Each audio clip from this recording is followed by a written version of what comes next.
The Secret Service radio crackled with panic while Lisa Campbell adjusted her scope 300 yards away. Agent Morrison's voice cut through the static, sharp with desperation. "We've lost visual on Eagle Nest. Repeat, we've lost visual on the president's daughter."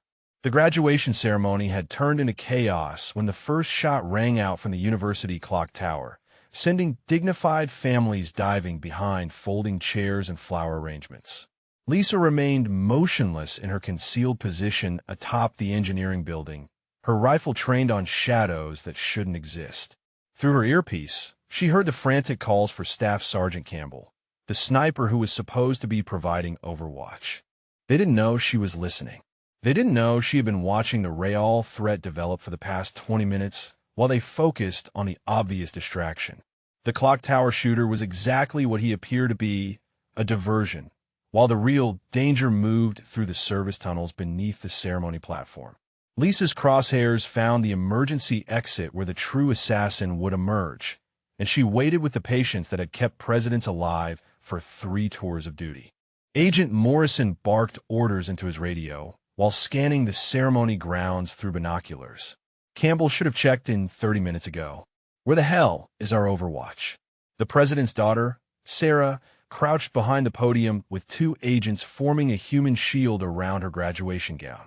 Lisa watched through her scope as Morrison deployed his team toward the clock tower, exactly as the real assassin had planned. The service tunnel access hatch began to move, metal shifting against concrete in a pattern Lisa had been tracking since before the ceremony started. She whispered in her throat mic, switching to the emergency channel. "Control, this is Falcon. I have eyes on primary threat, Southern Access Tunnel. Repeat, Southern Access Tunnel." Static answered her. The communication jamming had started, which meant the real attack was 60 seconds out. Lisa's finger found her trigger guard as she calculated wind speed and distance. The graduation crowd remained focused on the clock tower shooter, parents clutching programs while security forces rushed toward the obvious target. Sarah would be in the crosshairs the moment that tunnel hatch opened fully. Lisa had one shot to save the president's daughter before anyone realized Campbell had never actually gone missing. The tunnel hatch swung open, and Lisa saw the rifle barrel emerge, aimed directly at Sarah's position behind the podium. She exhaled halfway and squeezed the trigger. The crack of her rifle cut through the chaos like lightning, and the assassin dropped before he could fire a single shot. Morrison spun toward the sound, his binoculars searching frantically until he spotted the muzzle flash from the engineering building. "Campbell, how copy?" he radioed, his voice tight with disbelief. Lisa keyed her mic as she maintained her overwatch position. "This is Staff Sergeant Campbell. Threat neutralized. I've been in position since 05:30 hours." The radio went silent for 10 seconds that felt like minutes. "You've been there the whole time." Morrison's voice cracked with a mixture of relief and confusion. "Affirmative, Control. Someone had to watch the angles you couldn't see." Lisa swept her scope across the ceremony grounds, checking for additional threats while agents rushed toward the tunnel entrance. The president's daughter was safe, the real assassin was down, and suddenly everyone understood that Campbell hadn't gone missing at all.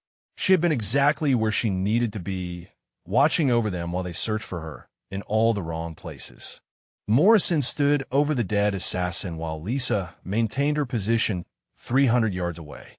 The body wore University maintenance coveralls, but the rifle was military grade with custom modifications. This wasn't some lone wolf attack. Agent Rodriguez's voice came through the restored communications. "We've got movement in the parking structure, possible secondary team." Lisa adjusted her scope toward the concrete garage, catching the glint of metal between vehicles. She counted at least 3 figures moving with tactical precision toward the ceremony's evacuation routes. They had planned for the primary attack to fail. Morrison coordinated the ground response while Lisa provided intelligence from her elevated position. "Control, I have visual on 3 additional hostiles, parking level 2, moving to intercept evacuation routes. They're trying to funnel the targets into a kill zone." The president's daughter was being moved toward the very routes the secondary team had positioned themselves to cover. Lisa realized the entire attack was a multi-layered trap, and she was the only one who could see the full picture from her vantage point. The real battle was just beginning, and once again, everyone would be depending on the sniper they thought had abandoned her post. Lisa tracked the secondary team's movement, while Morrison evacuated Sarah through what he thought was a secure corridor. She keyed her radio with urgency. "Control, abort current evacuation route. You're walking into an ambush." 3 shooters positioned at stairwell exits. Morrison hesitated for crucial seconds, processing the intelligence from the sniper who had already saved them once. Agent Rodriguez questioned the decision over comms. "How do we know Campbell's intel is accurate? She can't see everything from that position." Lisa watched through her scope as the lead assassin raised his weapon toward the stairwell door where Sarah would emerge in 30 seconds. Without hesitation, she fired her second shot of the day. The hostile dropped, his rifle clattering down the concrete steps. Morrison's voice came through immediately. "Shot confirmed, target down. Campbell, what's your read on the remaining 2? Lisa was already shifting her aim toward the parking garage's upper level, where the remaining shooters were repositioning. "They know I'm here now. They're moving to flank positions. Try to eliminate Overwatch before they engage your team." The tactical situation had evolved from protection to hunter versus hunted, and Lisa realized she was now the primary target standing between the president's daughter and a coordinated assassination attempt. The remaining assassins split up, one moving toward Lisa's building while the other maintained position to cover Sarah's potential escape routes. Lisa calculated her options while keeping her rifle trained on the garage. Morrison's team was pinned in the stairwell, unable to move without exposing Sarah to the sniper in the parking structure. Agent Rodriguez reported over comms. "Campbell, we need you to neutralize the garage shooter. We can't move until he's down." Lisa knew the moment she fired, the assassin climbing toward her position would have her exact location. She would have maybe 30 seconds before he reached the rooftop access door.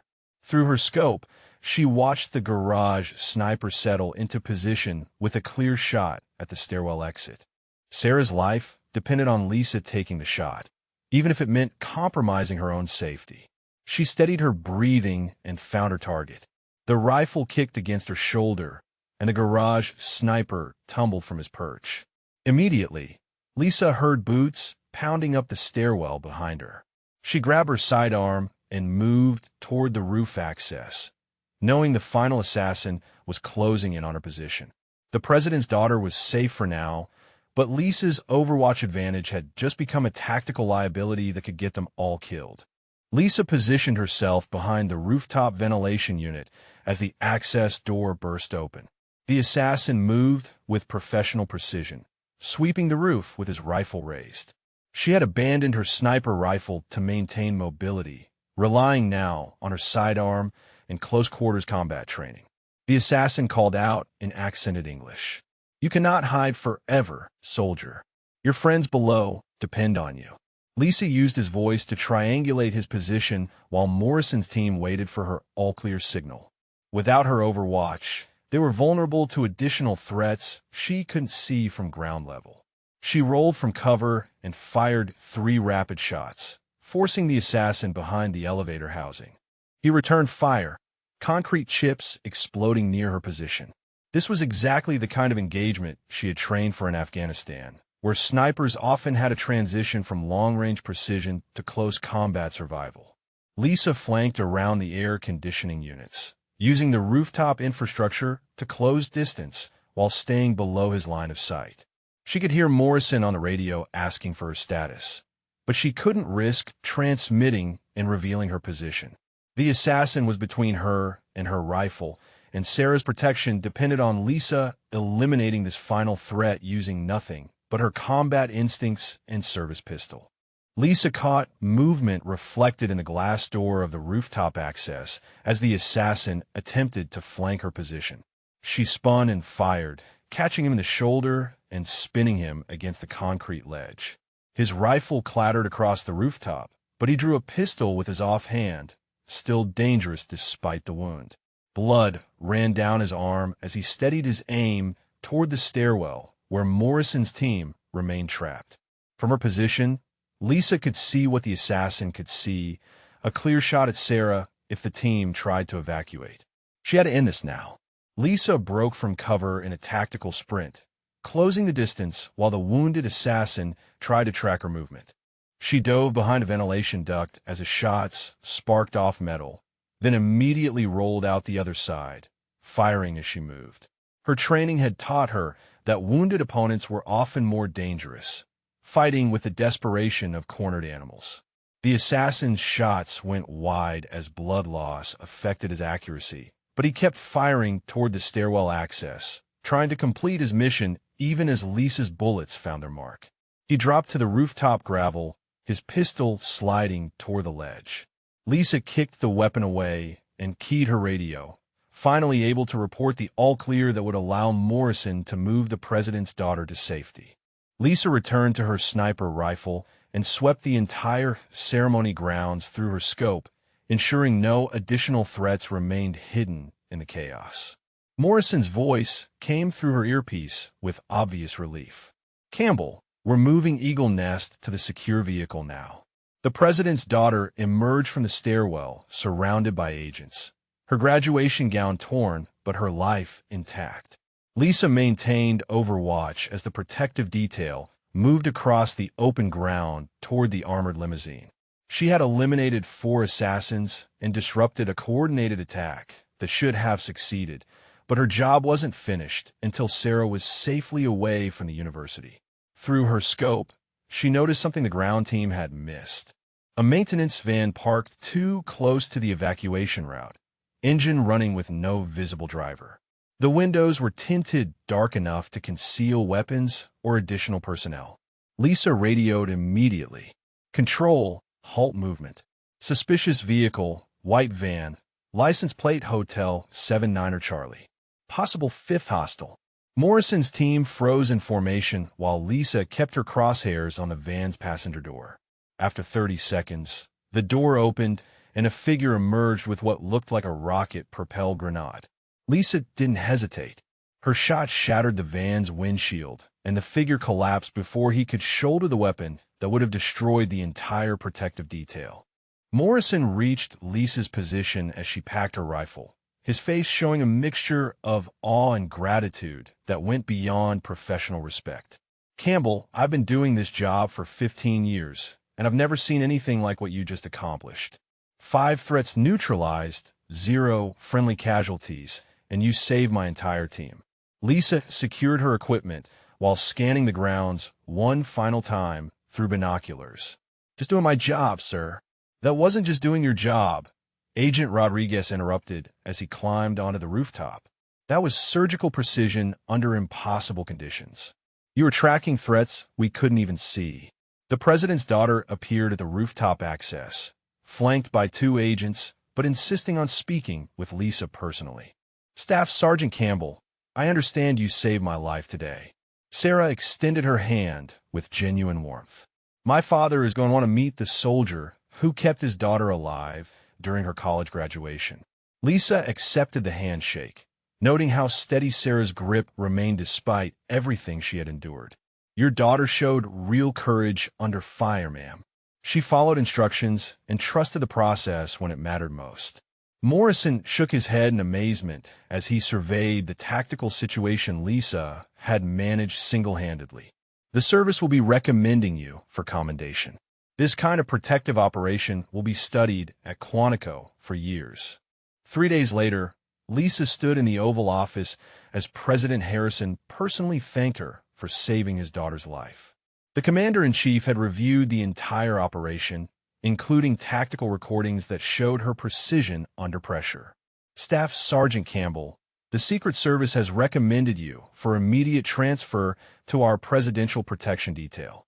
Your skills are exactly what we need for high-threat scenarios." Lisa maintained her military bearing while processing the offer that would change her entire career trajectory. "Sir, I'm honored by the recommendation, but my current unit depends on my training capabilities." The president smiled and gestured toward a folder on his desk. "Your commanding officer has already approved the transfer. He says, and I quote, 'Campbell is wasted anywhere except where she can save the most lives.'" Morrison entered the office with documentation that formalized Lisa's new assignment to the elite protective unit that guarded America's highest officials.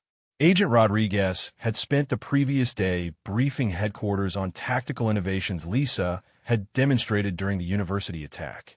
The official citation read that Staff Sergeant Lisa Campbell had single-handedly neutralized a coordinated assassination attempt through superior marksmanship, tactical awareness, and strategic positioning that exceeded all established protocols for protective operations.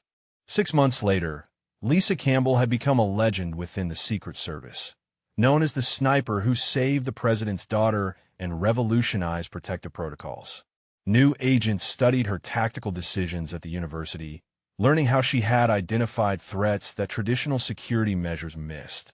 Morrison often told the story of how they had searched for Campbell while she was already in position, protecting them all from dangers they couldn't see. The president's daughter graduated law school under Lisa's personal protection, the professional relationship built on mutual respect and shared experience under fire. Sarah would often mention the soldier who had watched over her when death came calling, crediting Lisa's vigilance with giving her the chance to pursue her dreams of public service. Lisa's techniques were now standard training for protective details worldwide, her ability to see the complete tactical picture becoming the new benchmark for elite security operations. She had transformed from a missing soldier into the guardian angel that every protection team wanted covering their operations. At the Secret Service Training Academy, instructors would end Lisa's case study with the same observation that Morrison had made on that rooftop. Sometimes the best protection comes from the person you think isn't there, watching over everything from a position you never expected. Have you ever been underestimated when people needed you most, or made a split-second decision that saved someone's life? Share your story in the comments below.